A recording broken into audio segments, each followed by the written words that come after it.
Shut up and sit down. We're going to be talking about soda this entire cast, right? No. It's a soda podcast. Alright. Can you imagine? It would have been cool to, you get some, junk from the old world, just finding a soda, finding a Twinkie. Twinkies, I can believe. Soda, I think, would go worse. Have you seen The Road? We're not doing this, Ben. I need to start a podcast. Have you seen The Road? I've seen The Road, Ben. I've seen The They Road. find a soda in The Road? I know they find a soda. It's really gross looking. But it doesn't take so far past long. Anyway, we're not getting into this right now. There's a soda in The Road. The Earth wasn't re-terraformed in The Road. What, like the monster? We're not dealing with this. The robots eat soda, they eat organic matter. No, they eat every piece of matter. They eat everything. No, they didn't eat rock, they eat organic matter. It's organic matter. They made It's a slurry. They made a slurry out of dolphins. Okay. I like that. Kill them dolphins. They're the last dolphins, apparently. All right.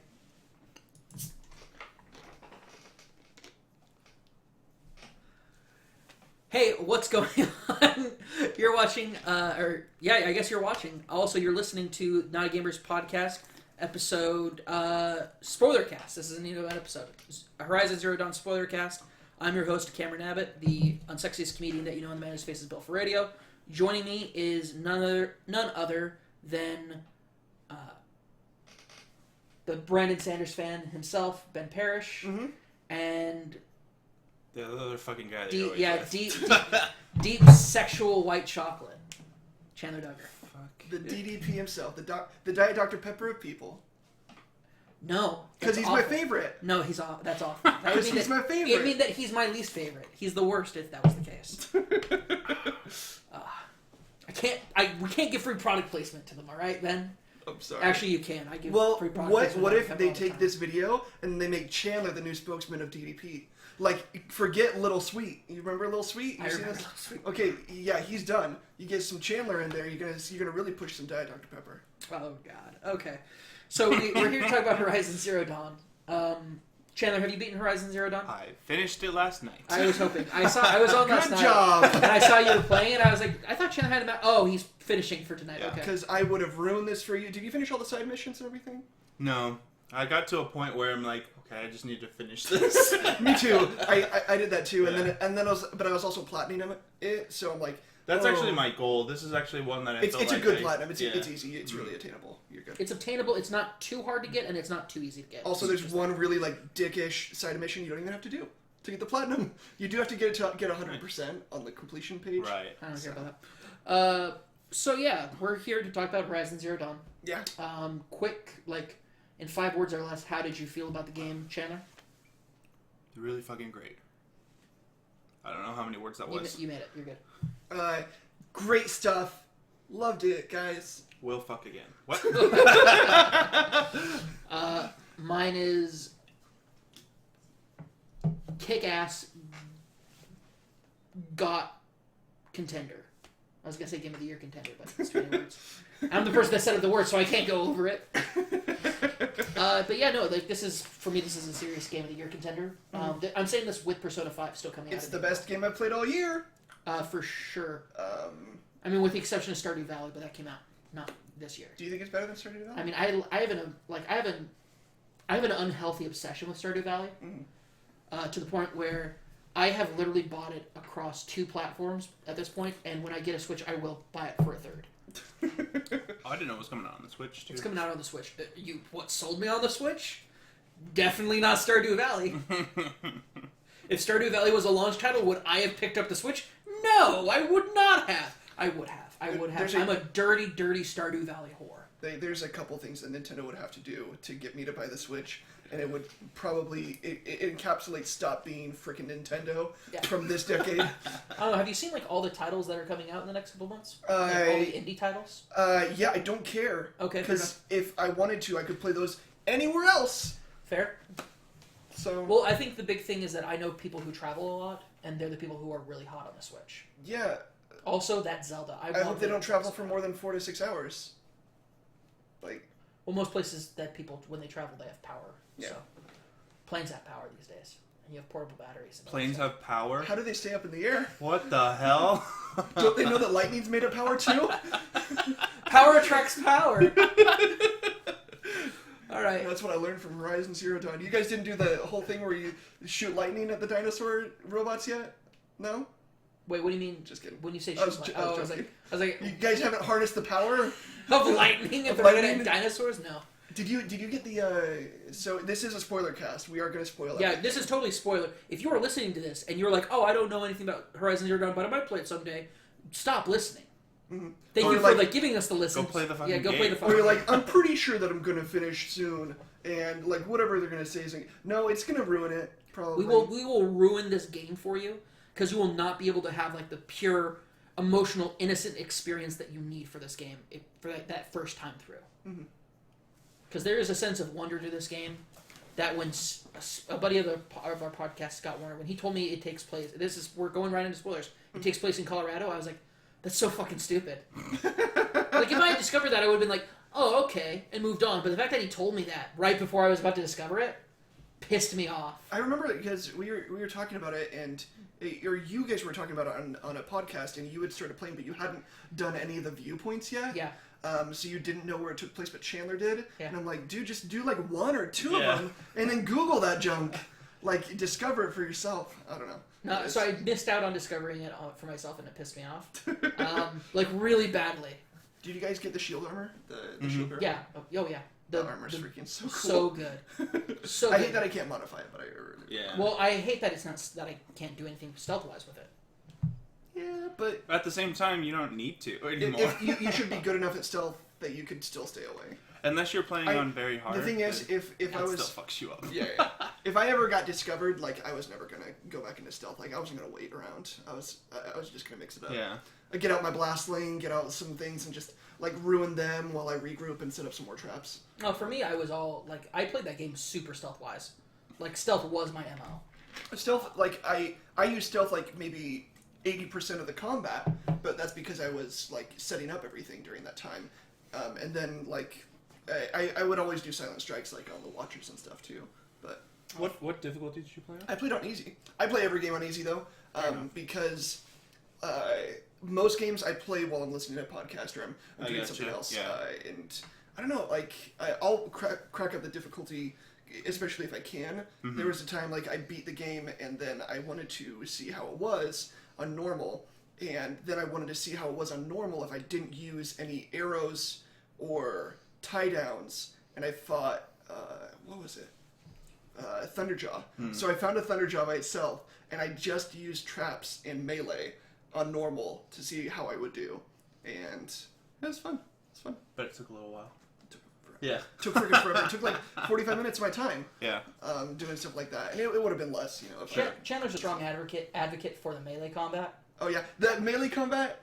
I I don't really think thought- we've ever argued about anything as much as we did about the melee combat In Horizon Zero Dawn? Well, your comment to me, It was I don't remember flippant. if I made a we very were on... it was a very flippant comment that was very basic and did not have a lot When to you- it. And for Chandler, who has played this game on very hard, which means the most extreme difficulty with that takes the most effort, you have to use everything wisely. And even then, like, you'll just get the- O-code yeah. sometimes. Mhm. Yeah. Yeah, Like, so, that's the stuff I can't handle. Like, I can't handle just getting O-code out of nowhere. And I would die a lot because if I didn't prepare still. Because the difficulty makes me spongier, but I don't think it changes their health.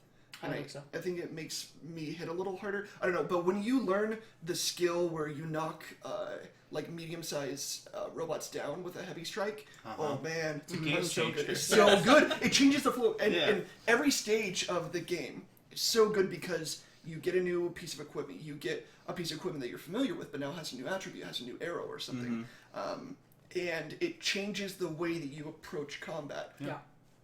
completely. It Jengas everything that you've built up. So I guess let's go ahead and break things out. I think that this podcast is going to be separated into 3 sections.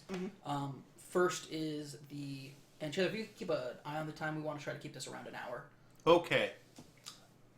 You say with much We got disbelief. 52 minutes Yeah. before So I end this shit. You said with so like when you said okay, I was like that's so much disbelief in Chandler's voice. I'm just like in the middle of a sentence, like, and the moment where she realizes that everything, boom. Oh, I thought it was gonna be more An like hour Chandler on just the like slaps his hand over your mouth and says, No, we're done. Podcast over. No, so I want to break it out into 3 sections. First, I want to talk about the characters, characters that stood out to you, characters that you felt were really great, characters that you wish you had more time with, or that had more development, or characters that you just thought were shit, which I don't know if I thought any characters were shit. Moving on to after that, like I thought I can name one character that I'm like, this dick. Like dick though, but the characters. No, dick. like this guy, like why? What? Okay. We'll get into that in a Yeah, second. The second part we'll break into is gameplay, and the last part we'll break into is like deep story elements and talking about the world itself. Mm-hmm. So first things first, let's talk about Aloy. Aloy, such a great character, such a great character. I absolutely loved her personality, her experience. She was a little sarcastic, but she was sensitive. She was the kind of person in the performance that was brought to the character model and to her voice. She was the kind of person that I could see people wanting to unite behind and wanting to follow. And it makes sense when you figure out that she is genetically identical pretty much to this woman that did that at the end of the world before. That she has that same DNA, and she's a leader, she's smart, she's understanding, but she's also really stubborn, and she's always going to do what she thinks is best. And yeah, it was great playing her. She was a good one. Sorry, I'm looking up specifically the cast because I do want to give full credit to the cast. Cause Ashley Birch. Ashley Birch, yeah. Ashley Birch played Aloy / Elizabeth Sobek. Mm-hmm. Elizabeth Sobek. Yeah, Elizabeth Sobek. At first it got to me, but then I got used to it. Yeah. So one thing I will say is that so Ashley Birch's performance as Aloy immediately connected me to the character. She had played Chloe in I always say that The Last of Us, but it's in I always make this mistake. I think I know it, and it always slips my mind because I always want to say The Last of Us, but she plays Chloe in Life is Strange. Which was my game of the year for 2015. It's a game that's near and dear to my heart, and Chloe's character especially was near and dear to my heart. So to see, very different character though, like very different. Ashley Birch is a talented enough voice actress to separate those two, and not just have like a one-note performance. So Aloy, though, her performance as Aloy was magnificent. Bad name. Aloy? Aloy. Well, I think it's supposed to be a variation of Alloy. Just call her Alloy. Like, that would have been better. I don't know, I think Aloy is a little bit better than Alloy. No, it's not. Like... I think it's... I do. Difference on opinion on the name, that's fine. I just think it's a bad name, but... That's cool. Yeah. I think if you want to make that comparison, pretty much everybody has a bad name. But it's cool. Yeah. So you have Aloy. She is a character that, like you touch on, sensitive. I loved Aloy because the problem that Aloy has is that she cares too much about people when she has every right not to. Mm-hmm. She has every right to be angry. Ostracized her entire life. Mm-hmm. And you can tell because as a kid, and they show her being a kid, she's helpful. Mm-hmm. She wants to be helpful to people. She wants to be nice to people. She wants to be friends with people. She's a really good, innocent, like, kind-hearted girl, and she's put into a situation where she will become hardened. Can I ask, there are dialogue choices, they don't change the game storyline at all, but what dialogue choices did you find yourself making? I made only heart choices, but that's because I thought it was attached to trophies. Also, I felt like it was a very satisfying way for her. I chose heart a good amount of the time, but I also chose mind. I felt only once did I use fist. I liked when she chose, when she did a heart, it wasn't just that she was like, oh, now I'm going to be lovey-dovey. She's just like, she even gave tough love. She's like, or even being sarcastic, but straightforward. Yeah. I mainly did the mind as well. And then the other two are kind of mixed up a little bit, so. Yeah. I think that's what's interesting for my playthrough is that when I was in a tough situation, I chose the mind. Mm-hmm. But when I was in an easier, more conversational situation, I chose the heart. But even then, I've seen stuff where people use the fist, and even then, it's never too harsh. Yeah. She's fair. Like, that's the thing about her character is that she's never... The personality it's not a personality choice. Mm-hmm. It's a dialogue choice, and that's Just how you're gonna say something. for real. Yeah, it's Not about what- tone. Yeah. It's about like meaning, and it's about delivery. Mm-hmm. It's not about renegade or paragon.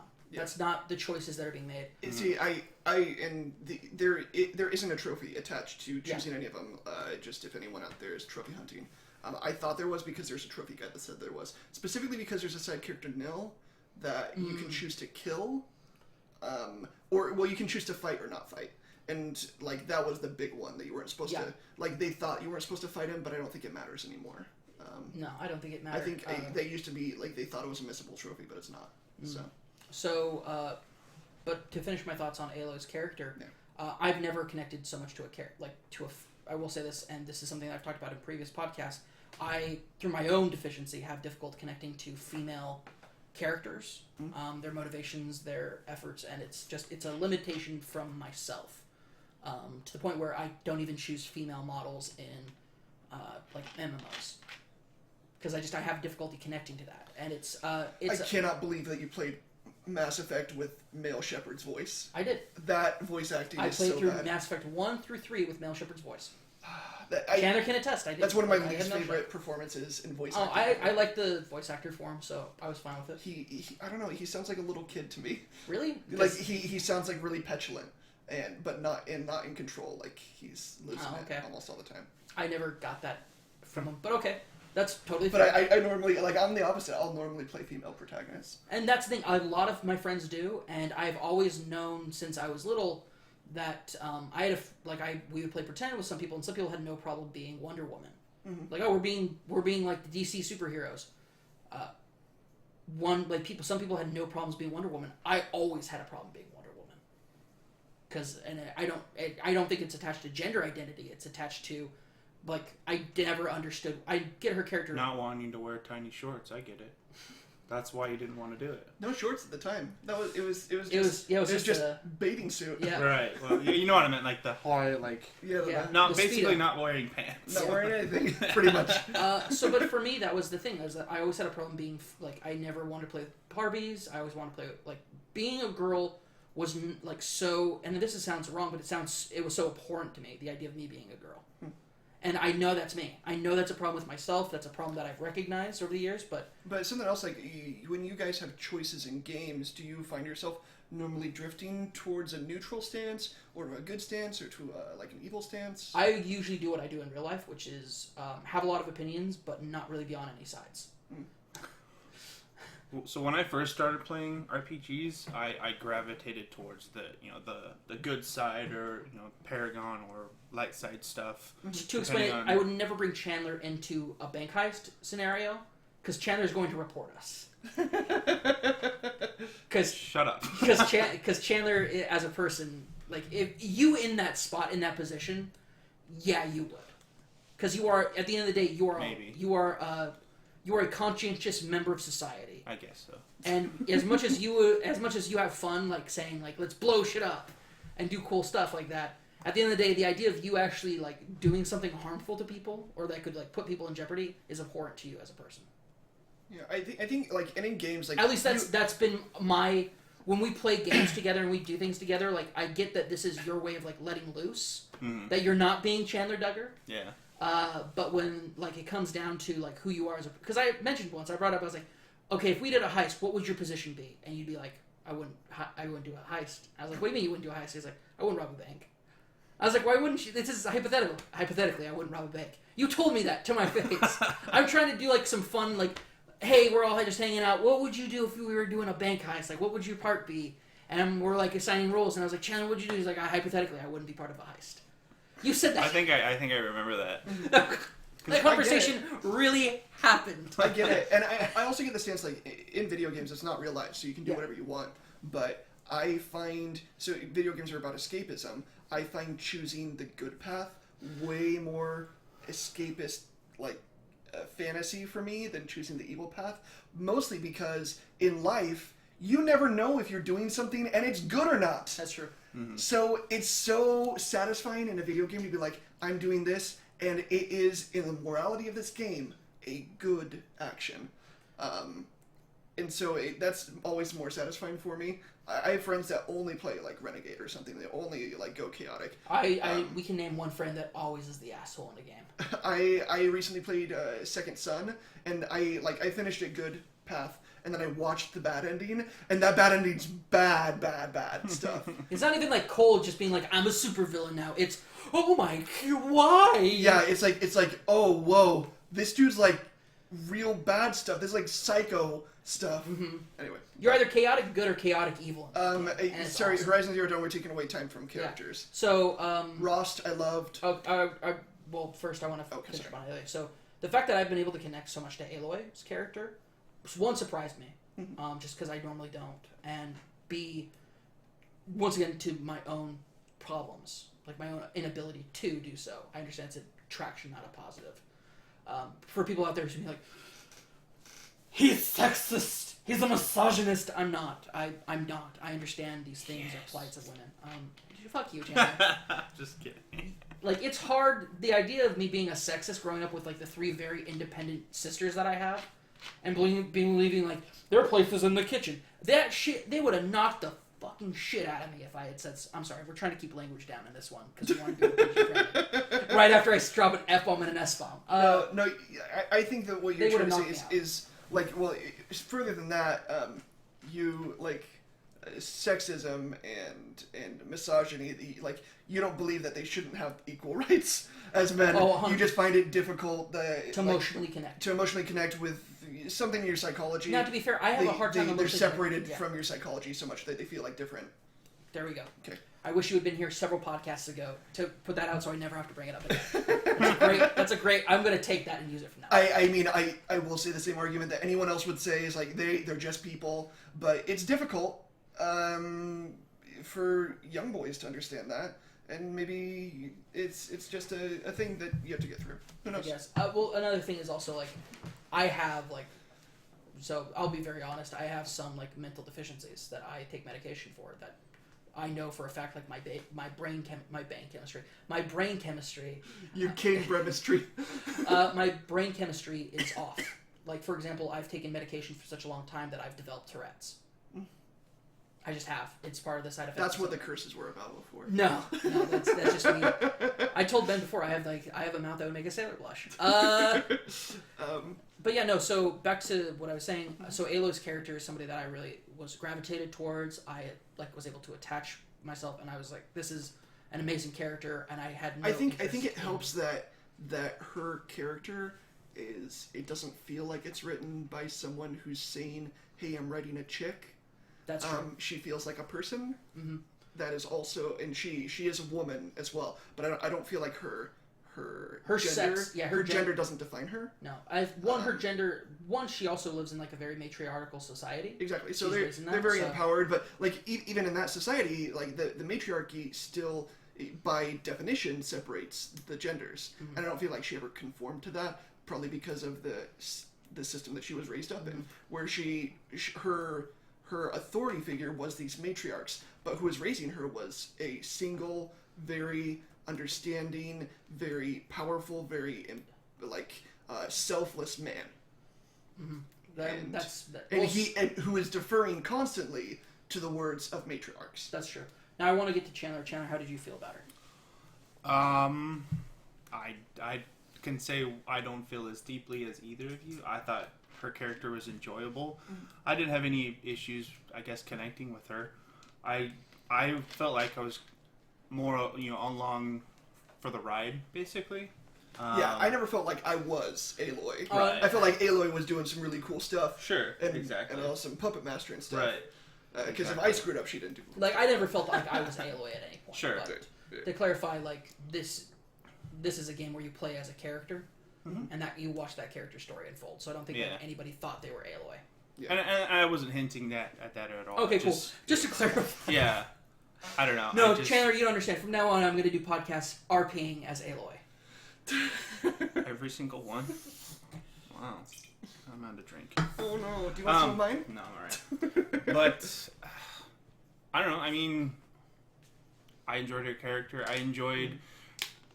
Because I did go with that mind option a lot. I kind of felt that she was always,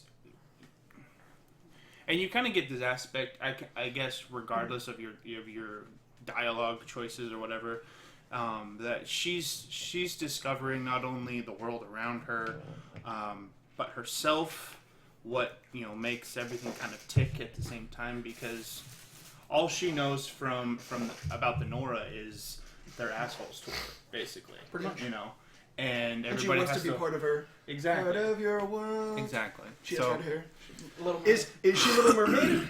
Oh, Is this? I can see a little bit of Little Mermaid aspects to it. No, I'm saying literally, is she the Little Mermaid? No, fuck no. We're not going down the rabbit hole here.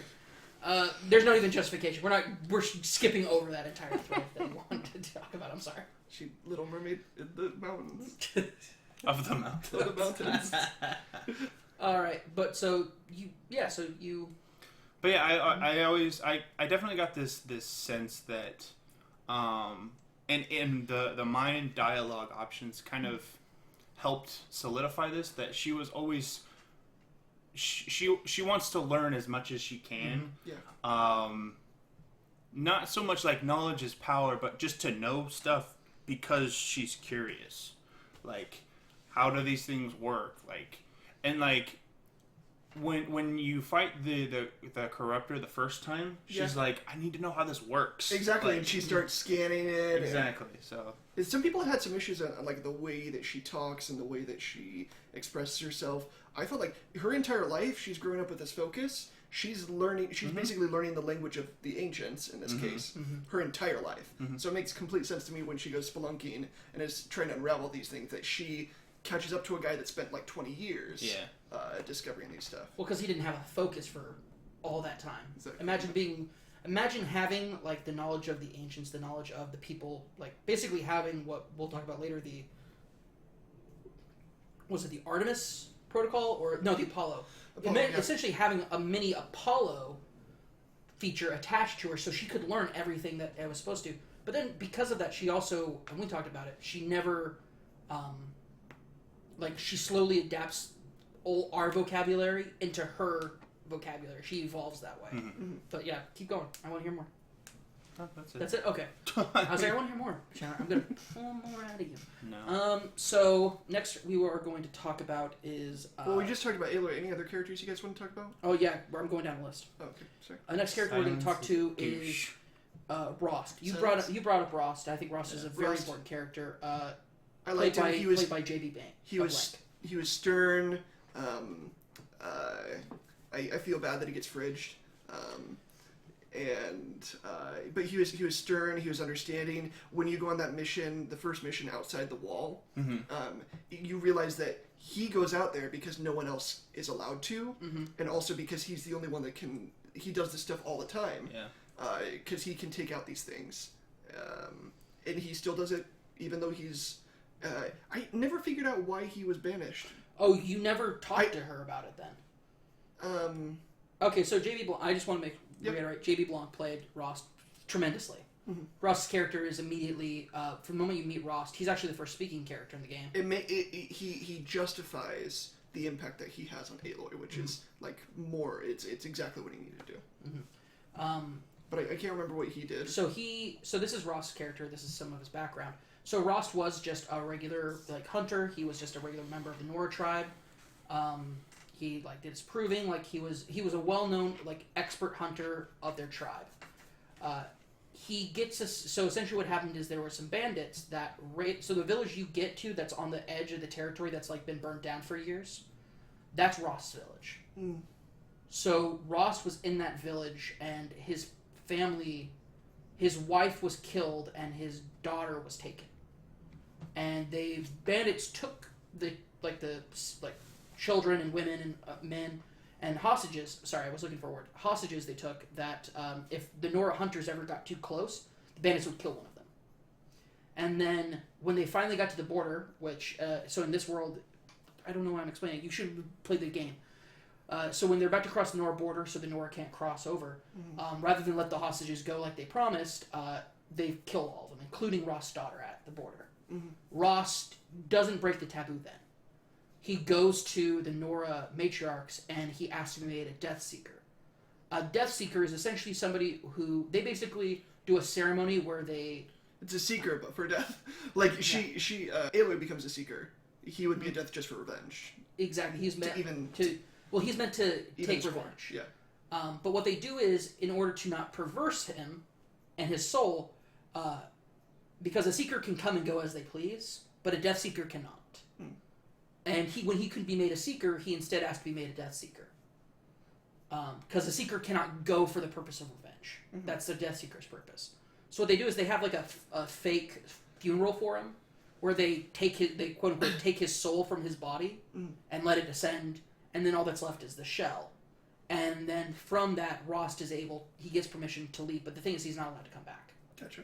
So it's essentially an approved exile. Mm-hmm. And what he does is he goes out and he kills all the bandits. He hunts them all down. It takes him years, but he's dying. Like, he gets wounded in one last fight, and he makes the decision that he wants to die as close to Nora Land as possible. Mm-hmm. He wants to die as close to his home as possible. So he goes, and he's literally on the border, on the other side of the border from the Nora Land, and he just sits there, and he's just waiting to die. And he's found by a hunting party. And a woman whose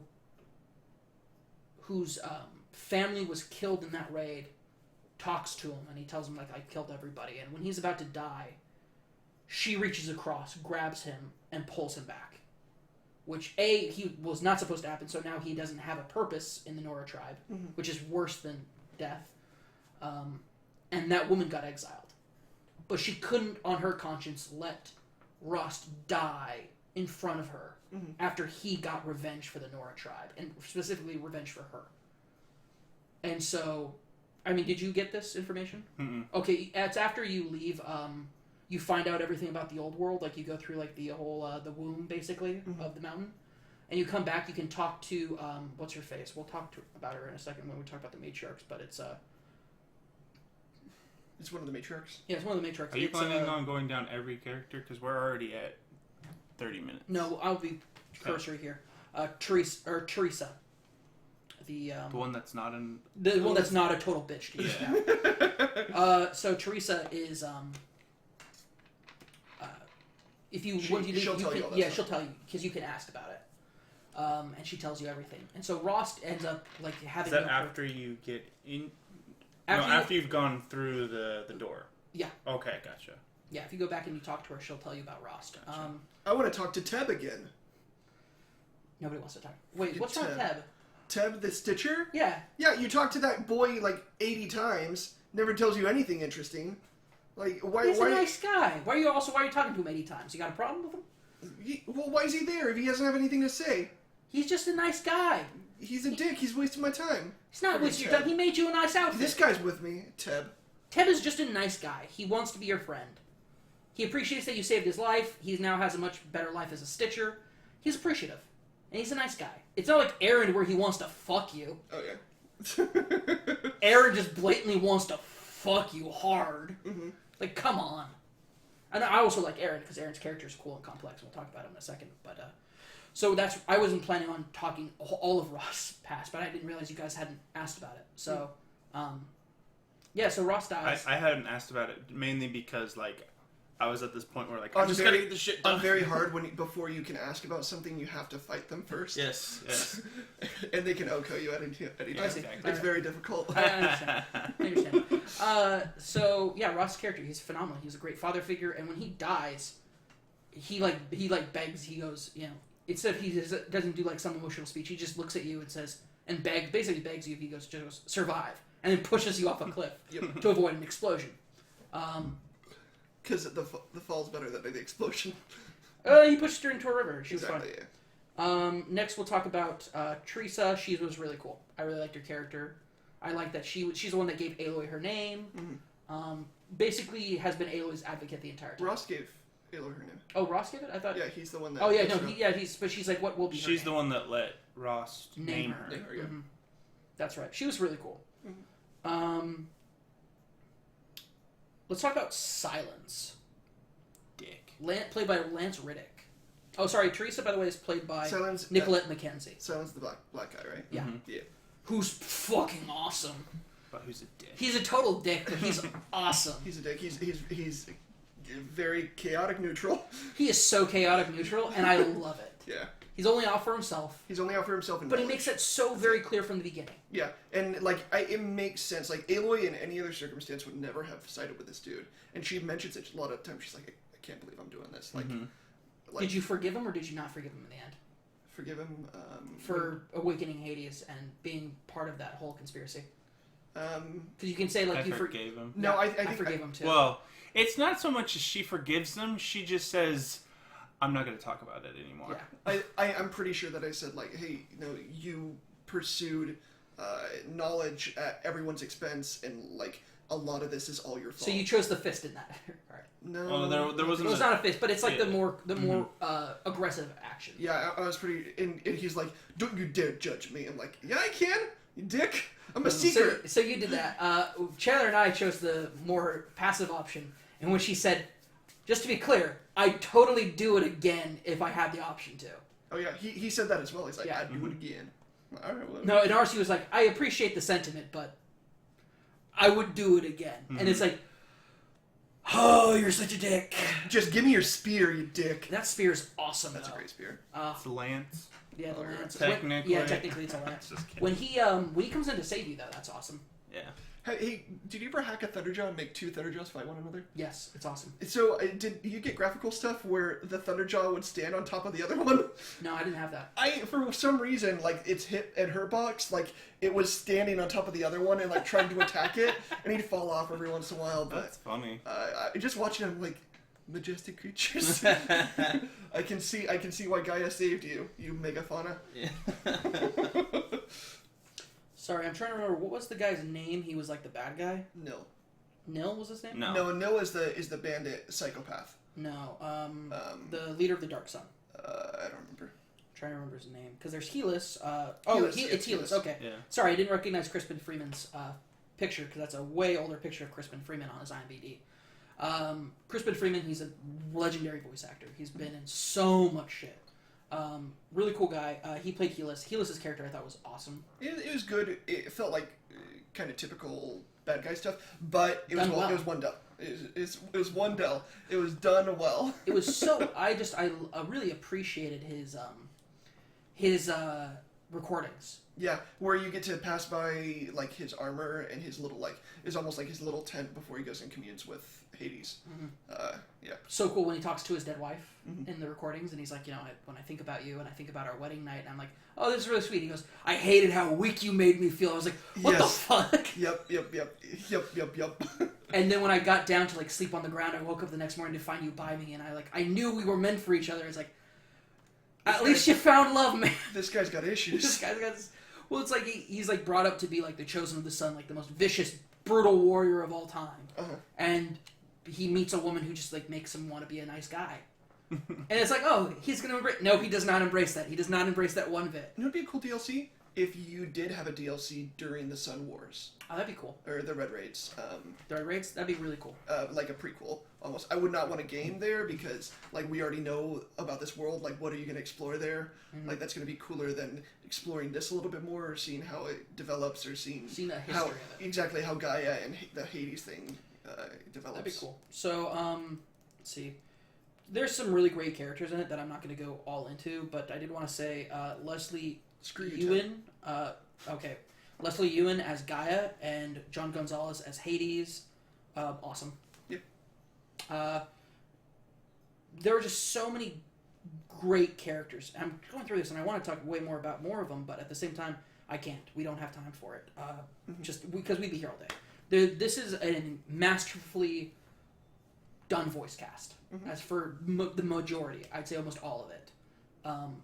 The characters, now there is a problem with the character models. Chandler pointed out a couple podcasts ago where like their necks don't move.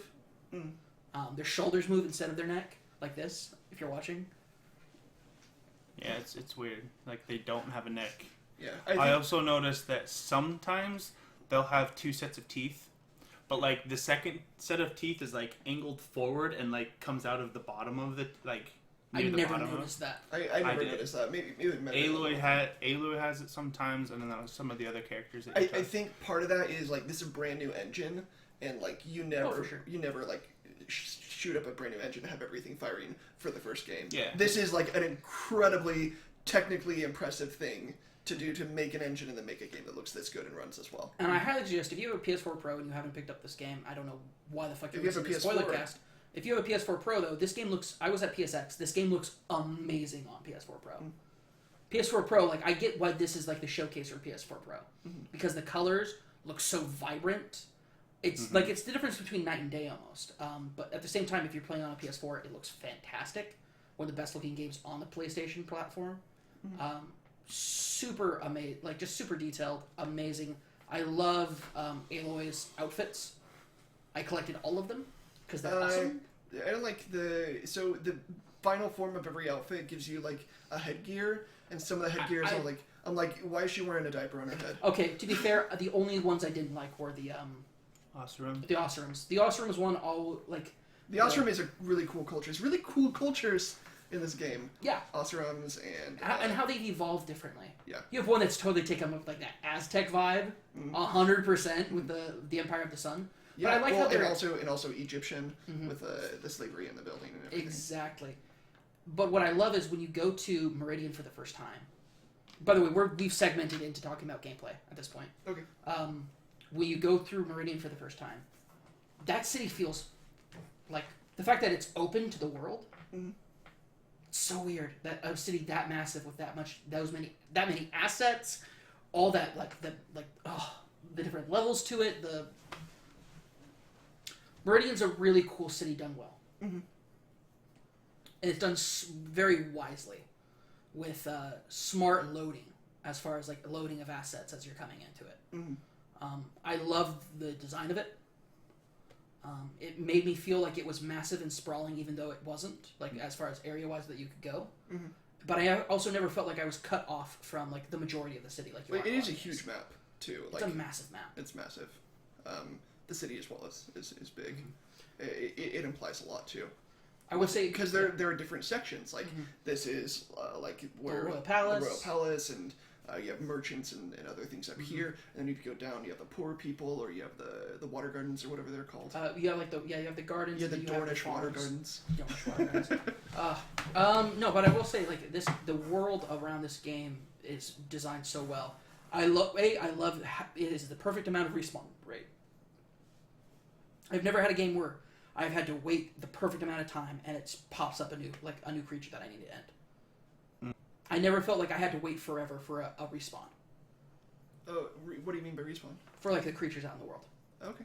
Like if I felt like, oh man, I need to hunt back, I would go to the very end of like an area where they said the map said this type of monster or this type of robot was, and then I could like run back, and by the time I was running back, I was running into more of them. Oh, okay. I never felt that I was like I had to sit around and wait for something to respawn. I've never had that issue before, but I don't play a lot of MMOs or anything. I have A lot of RPGs.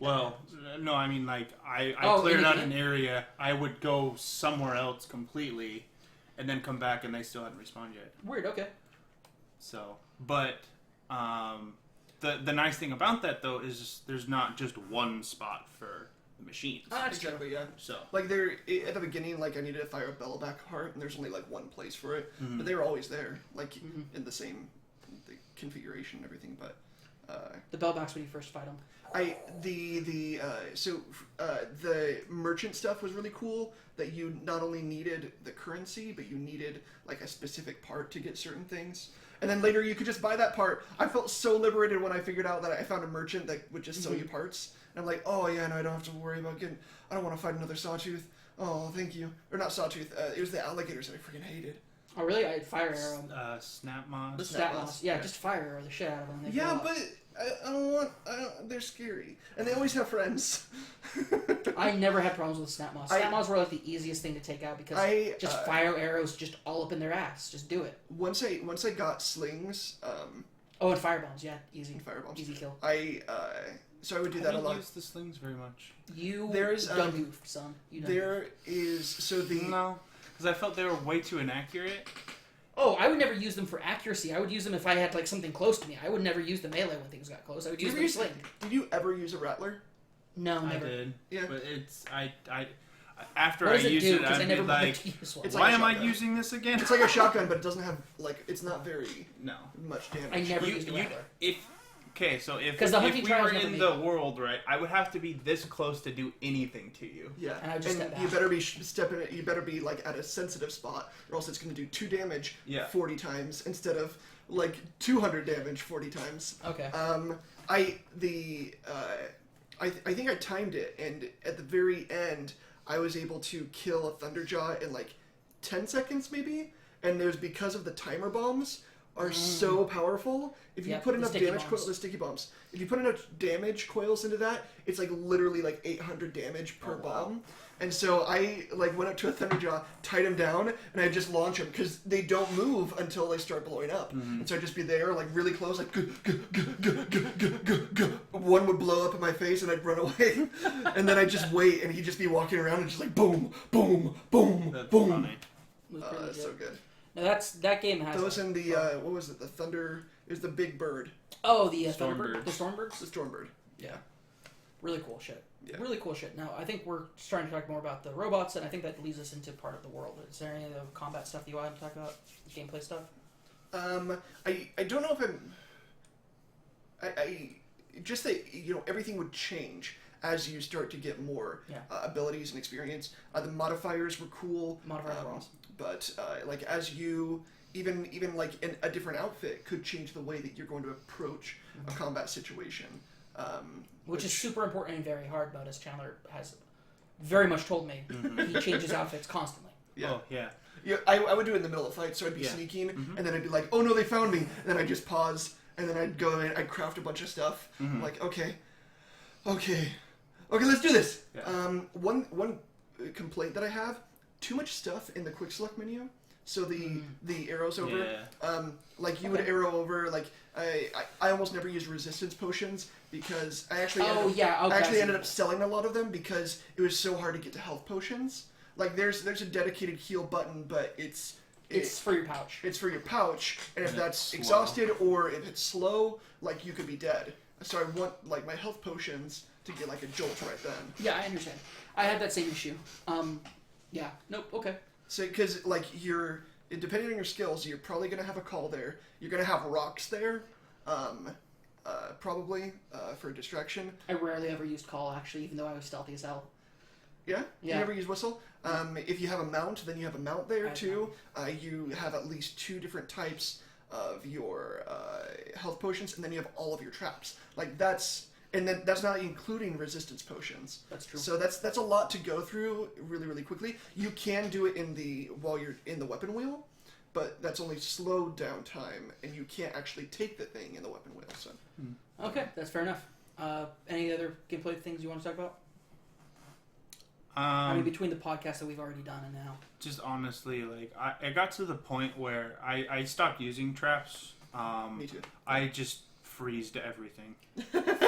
When I got freeze bombs, I'm like, I don't care if you're strong against freeze, you're still gonna stay there. Yeah, you'll still get frozen, and you're gonna take a shit ton of damage from my arrows. Once I got the really, really good, if you take, there are like hunting trials, and one of the hunting trials, if you get like all half suns or something, you get the really, really good tie down, the heavy tie down, the roadcaster. And that was my bomb. I didn't fight flying enemies anymore. Yeah. I fought like strangulated on the ground flappy birds. There you go. Nice. All right, so let's talk about the world. Once again, we already started talking about the robots. The robots. So I imagined it'd be like robot dinosaurs all over the place. The fact that you had very much a cool combination of like mythical creatures and like dinosaurs with the snapjaw and the watchers, but then you had like giant metal chocobos. I loved the fact that you had like a massive like Thunderbird, which is very much Native American lore. Yeah, I loved how all of these robots had purposes too. Like they had a goal, they had something they were trying to do. So you'd come up to a bunch of grazers and they'd be like tearing up the ground. I'm like, wait, what? Why? This is weird. Because they're planting stuff. Exactly. Yeah. Or they're also bringing back material so that they can use it to create stuff. Because they use organic matter, but they do it in a very specific way. And it's awesome. It's just I love these I loved the stalkers. The stalkers were so interesting to fight, especially early on when you didn't know how to fight them. Mm-hmm.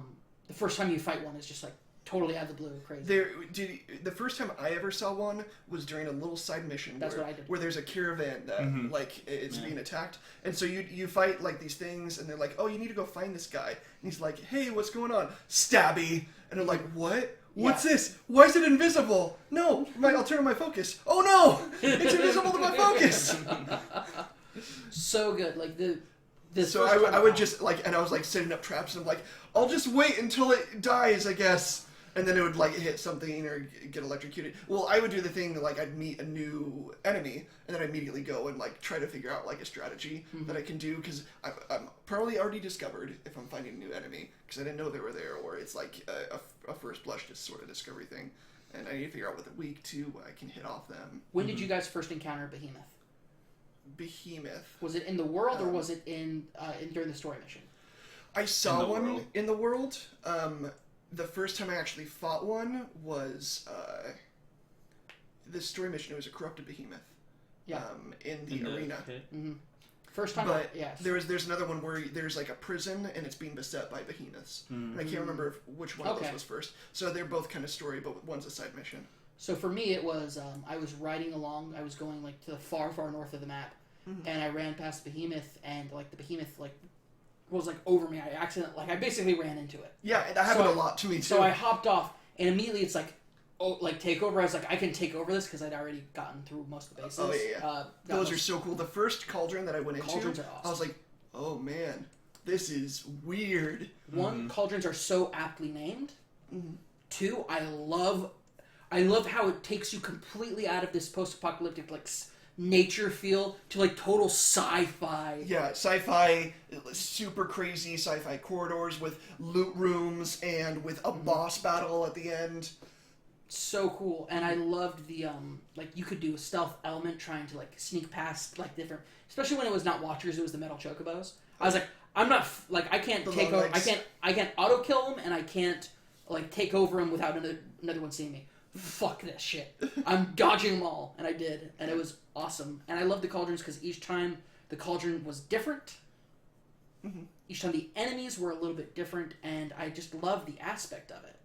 The grabbing on and like doing like it felt a little platformy. Yeah, and it was awesome because of it. I loved. Speaking of the world, I loved to go back to my. So I took over the behemoth, and I didn't know it at the time, but I had those like ground worms that fucking suck. Oh yeah, the first time I fought one of those was during the side mission. Fuck those things. No, Sorry, I know I'm not supposed to be keeping this PG, but I have so much hate towards those things. The side mission. There's hate it. the worst corrupted zone. Was the one with two of them. Yeah. And they're corrupted. It's so bad. But I love them as I ended up pussing out, and I was hiding behind this rock. They'd come out to throw rocks at me. I'm like, because their little rock things would have one hit me. Oh yeah. And I'm dead. Yeah. Yeah. I can't. And then, until they decide to shoot it in the air, and it's just like, oh well, now they have area effect spells. Great.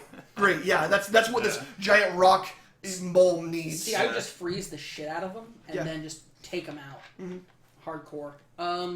See, you say that, but I couldn't freeze them fast enough. Yeah, exactly. That was your very hard mode. The rules do not apply. I didn't have freeze arrows for most of the game because I never used the Karjabo.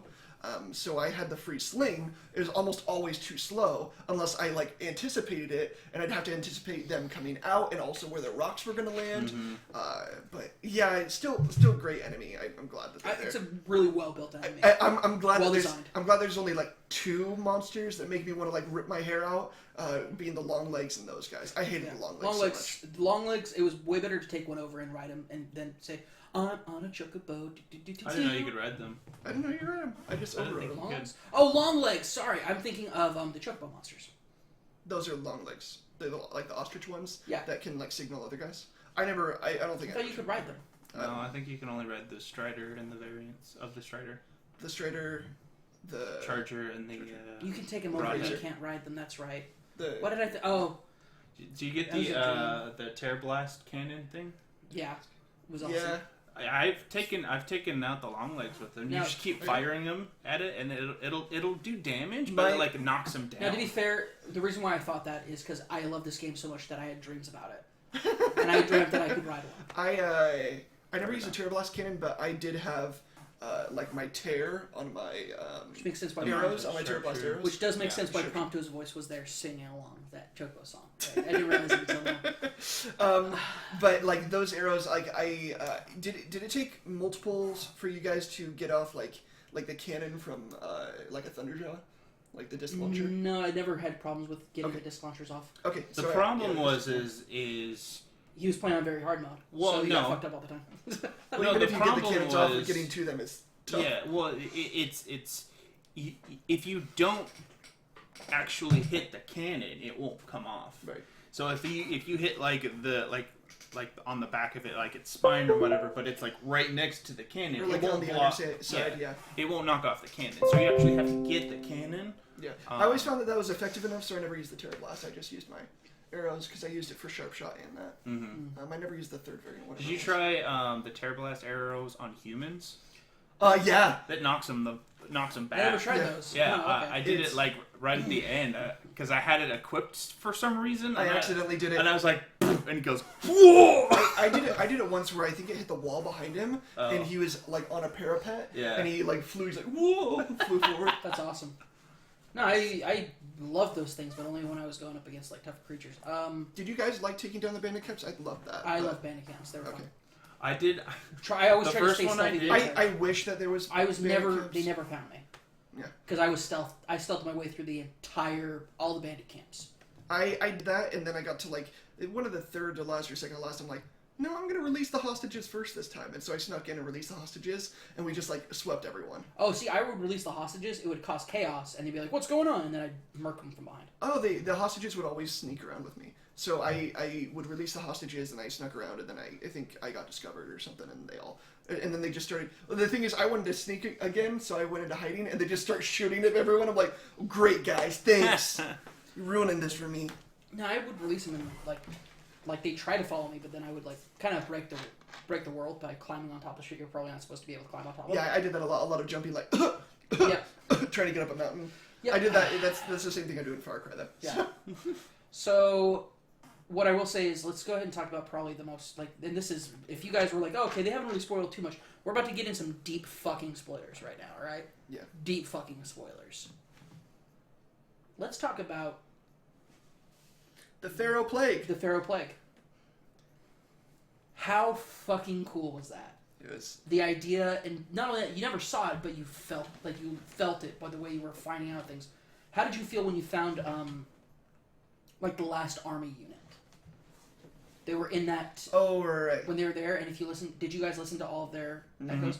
The Last Stand, where they're just like, screw it, we got nothing else left. Like, we're all that's left of the world and Of the humanity, world, and exactly. let's do this. Everyone, the only other things left, I don't think they even knew this, they were all underground in secret bunkers, just so that they could, A, survive, or still try to reset the world after the apocalypse happened. Yep. So, one of the coolest things is I loved how they didn't stop the plague. Mm-hmm. They let it run its course. Mm-hmm. They let it do everything it needed to do, then it went into hibernation, and then they restarted the world. Mm-hmm. Now, we talked about this at Jacob's place after we both beat it, and it's something I want to talk to you about. Ben, you and I disagree on the need of the existence of the Hades Protocol. Yeah, I think it's weird to have the Hades Protocol, especially because of how they had developed things. I feel like if they had more time, if they hadn't been like murked by Pharaoh, then they might have developed a way to have Gaia without the Hades Protocol. But I guess I get it. Like any, it's like the universe. The universe. How many Big Bangs do we have before we have what we have now? Who knows? Infinite could be. Mm-hmm. So because I actually think the Hades Protocol is quite ingenious, and I really like the guy who designed it. I liked him too. I like how he's like, it's super metal. Yeah, Like he's listening to death metal, and he had like Colombian snuff films like sent around and stuff. And he's like, I'm gonna do a viewing party. He was so fucked up. That whole thing, the storytelling of going to the Gaia Project, and where you go through and you're listening to people as you learn the fate of the world, of their world, and they learn it, and people are just killing themselves, or they're like, yeah, I want to be euthanized now. Or like, oh yeah, this is great. I'm gonna be here. Or you guys like, you guys don't have a spaceship to the moon yet? You hear the spaceship guy? Yeah, I love the spaceship guy. Yeah. I that whole setup and everything, and you hear him, Travis Touchdown or whatever his name is. The Texan dude. The Texan dude who's a hacker, and turns out he sticks around even though he's got questionable moral judgment. Anyway. And no, I loved his whole thing because he's just like, go ahead and like spend the rest of my days jerking off to porn. Elizabeth, I think Elizabeth had a letter where she's like I think you guys are more concerned about this guy. There's no way that he would give up the opportunity to work on this project and sabotage it in any way. Yeah, because that's the thing. The entire time you're thinking, is this the fucker that sabotaged? Like, is this the fucker that did it? And you get to the point where you realize, no, he's so dedicated to this project. He is so, like, he doesn't give two shits about humanity. But the idea of being part of the team that saves humanity drives him wild. Not saves it basically creates the new humanity. Yeah. It drives him wild, the idea that he gets to be a part of that. He thinks is the greatest thing in the world. He gets to hack the human race. He gets to hack the world. He gets to hack the world. He loves it. And I love the different people that they have. I love the guilt that some of them feel because they know what's happening. I love you talk to somebody who's like, yeah, I was just talking to him, and he's like, next week I'm going to be euthanized. Really looking forward to it. Yeah. And it's like, they're like, no, like, we know this is it for us. We have to just hope that the next cycle does it better. We have to give them everything we can to, like, make sure that they are successful. And they do it. They, like, oh man, the whole protocols. First off, I love that they went with Greek mythology. Because it's classic. Cool. It's very cool. Hephaestus, Apollo. I love Hephaestus as the cauldron. Because it's totally like blacksmith cauldron. This really like deep kind of like emotional, or not emotional, but like tonal feel of that. Those two together. You have Apollo, which what happened to Apollo sucks. Yeah. Pharaoh's the fucking worst. The thing is, like, do you think that Pharaoh... Okay, that's a good question. Do you think that Pharaoh, even in a little way, like, obviously he was crazy and he did something super bad, but do you think that he has a little bit of a point? I mean, I do. I think he... Giving them all of the knowledge, or whatever they decide to give to humankind, would that help them, or would that hinder them? Like, can they create a new world, really, if they're relying on the knowledge of the old world?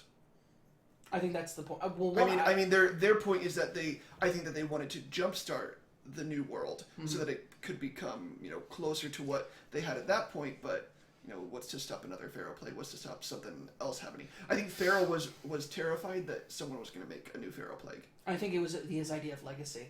Yeah. Because his entire point was like, every time you talk to somebody who worked for Pharaoh, and they're like, well, I just talked to him, and he just says, what do you want your impact to be? What do you want your life to matter? Like, he really has this idea of legacy behind him, and then he creates a thing that's going to wipe out humanity. That's legacy. He's broken. He's broken at that point. By the time, I didn't even know that they let him in there. Yeah, when you find out that Pharaoh's there, I'm like, oh, no. Yeah, that's what it's that sinking feeling you feel. You're like, what the fuck did Pharaoh do this time? Like, what did he do this time? I'm like, I get he's funding the bill, but you got to put that guy someplace else. Like, don't let him be charged. Why is he not in prison? Well, to be honest, it makes sense because it was incidental. Pharaoh's one of the smartest people in the world. Did he fuck up? Yeah, but he was also smart enough to realize the moment he fucked up so badly, he needed to find the person that he knew was smarter than him to fix his problem. And that's when you get the Elizabeth conversation with him and Elizabeth. Also, between the three of us, do you think, and all of our audience, by the way, do you guys think that at any point they were banging? I don't think so. No, I don't think she could stand him, like, at all. I think at first when she started working for him, I think she idolized him for like his company and stuff. Or not idolized, like she was like, oh yeah, she looked up to him. Exactly, like he was the forefront. He was the Steve Jobs. But I think that there's a reason she left, and I don't think it was because there was a sexual thing there. I didn't get any feelings like that. I don't know. I kind of thought like when they met up again, and he's like Elizabeth, or he's calling her Liz. He goes Liz, and she like they're using short names, and then the moment she realizes why he called her there, and that's like, okay, what the fuck did you do? I don't think that they had a physical relationship. I think they did. I think that they had a very good correspondence their entire lives and friendship, though. I personally feel like it was if only because her death, I think, sent him over the edge. So Elizabeth dies, like, fixing a seal. Which also leads to her, like, talking to Gaia as, like, she's going home. That was, like, when you realize, like, she was doing that, that's kind of heartbreaking. You just finished it. Let's talk about the ending for a second. I asked Cameron, there's a little thing in her hand. Is it like a little pendant that looks like that's a globe? Is that something we've seen before? Do you know? Elizabeth at the very end. Right. Like, are you talking about, like, in regards to in the game? In the game, like, is that something that we should recognize? I was always wondering, I'm like, is it a MacGuffin or something, or is that just something they should... It looks like a little miniature globe. Okay. Like, which makes on sense. A spindle. That's like, why yeah. I think the confusion is there, because it's on a spindle. Yeah. She gave the world to her daughter. Yeah.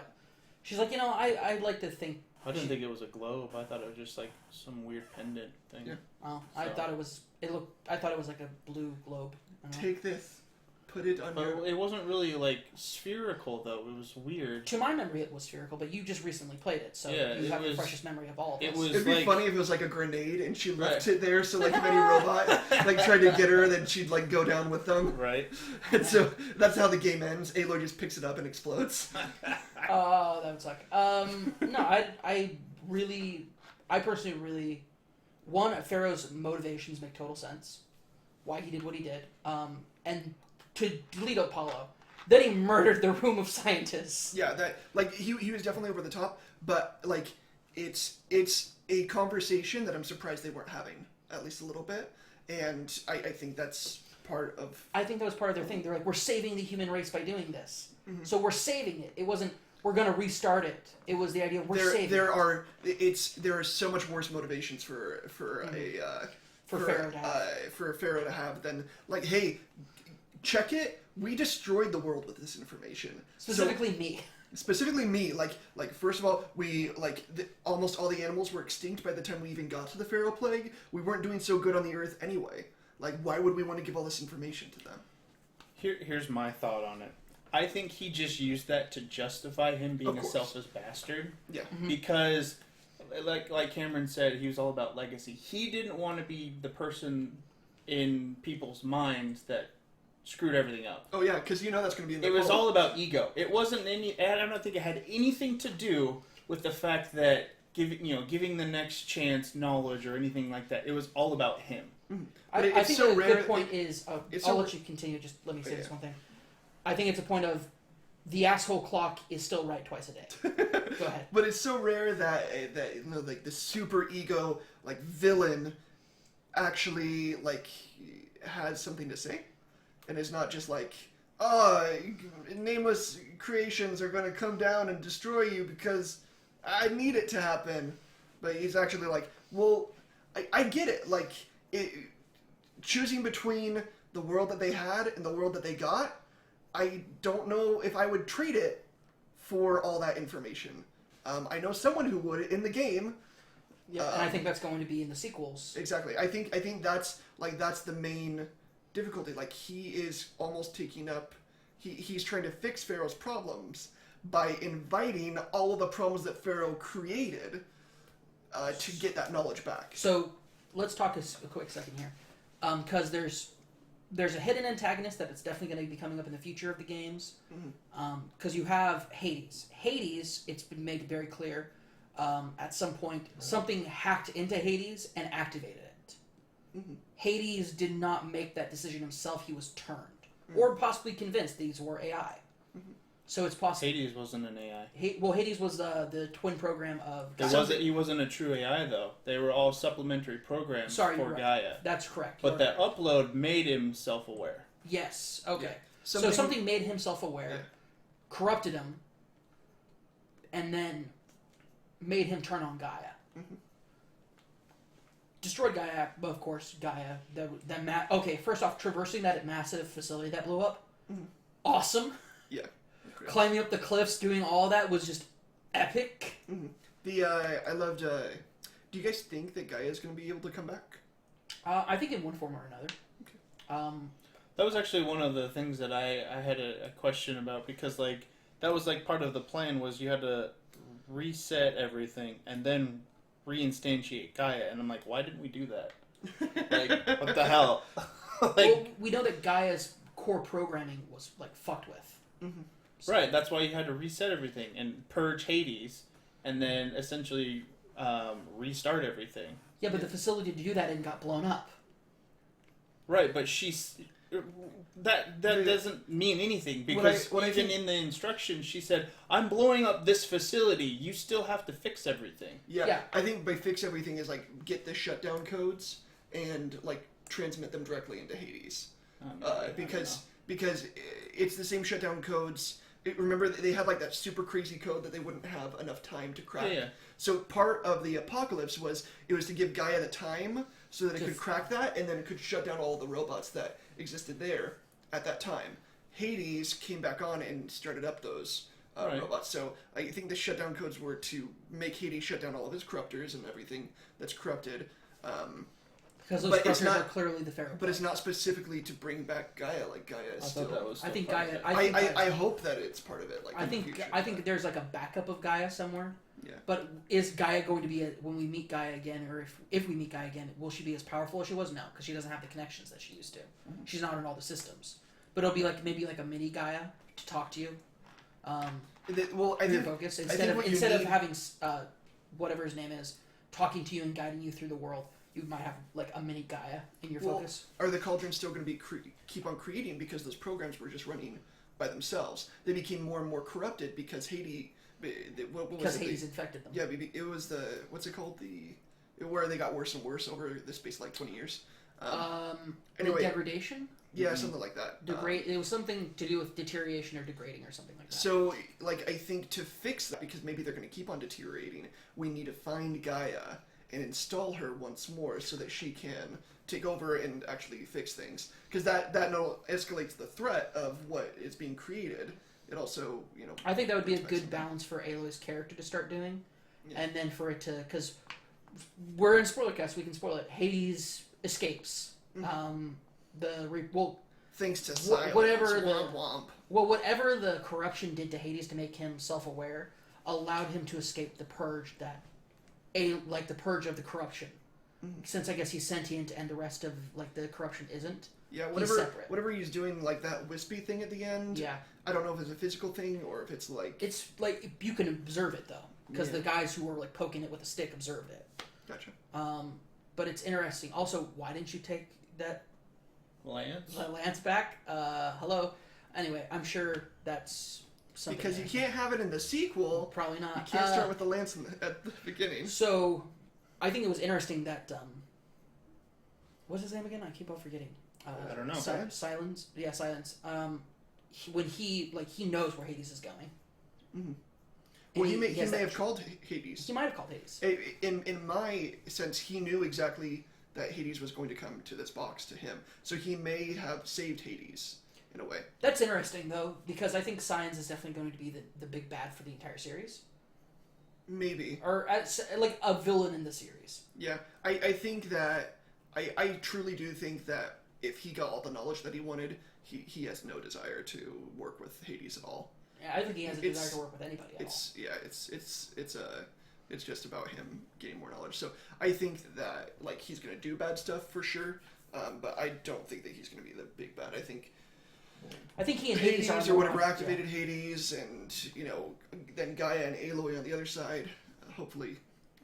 But I trust the writers of this game Ooh. because they wrote something amazing. Yeah, So they're This going is- to do something this is good. an interesting parallel. Aloy with Gaia, Science with Hades. Silence. Silent? Is it silence or Silence. Silence. It's silence. It's Okay. not silence. I thought it was Alright. science. Silence. It's not science.